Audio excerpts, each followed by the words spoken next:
So guys, as you know, this week marks the 10th anniversary of the U.S. invasion of Iraq.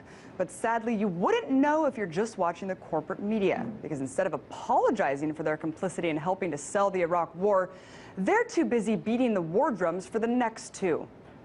Just check out this screenshot from my show just last night. As I was covering Colin Powell's lies to the UN 10 years ago, CNN was speculating about chemical weapons in Syria, and at the same time, Fox was fear-mongering about Iran's non-existent nuclear weapons program. Man, that cartoon bomb just never gets old, does it?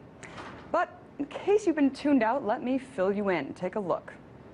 And to Syria now, where the Assad regime and rebel forces are both accusing one another of using chemical weapons. Syrian state media claimed yesterday that opposition forces, those rebel forces, launched a chemical attack in Aleppo province, killing at least 24 people, injuring more than 100 people. Other violence to talk about. Syria's government and opposition are trading accusations tonight about the use of chemical weapons. President Obama has characterized such activity as crossing a red line that theoretically would lead to harsh consequences.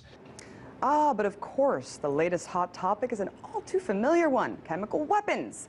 You know, it's fascinating. The media seems to do nothing but speculate about their existence or whether or not the Assad regime has even used them. But despite all this uncertainty, the chemical weapons hysteria has been leading the corporate news coverage. But Syria's possible weapon of mass destruction is not the only source of national security fear induced by the corporate press. Of course, we can't forget about the big other scary beast in the Middle East. See for yourself. America has issued a blunt new warning tonight to Iran about nuclear weapons.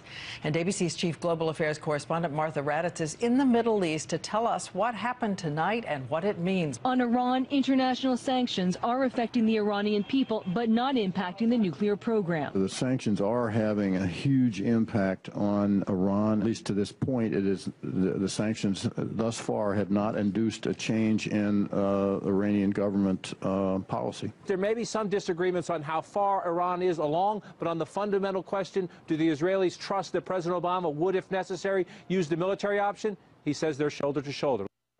You know, it's astonishing that on the 10th anniversary of a preemptive invasion of a sovereign nation based on known lies, we're seeing the exact same thing happen all over again, beating the same war tune to the same war drums, using the exact same propaganda.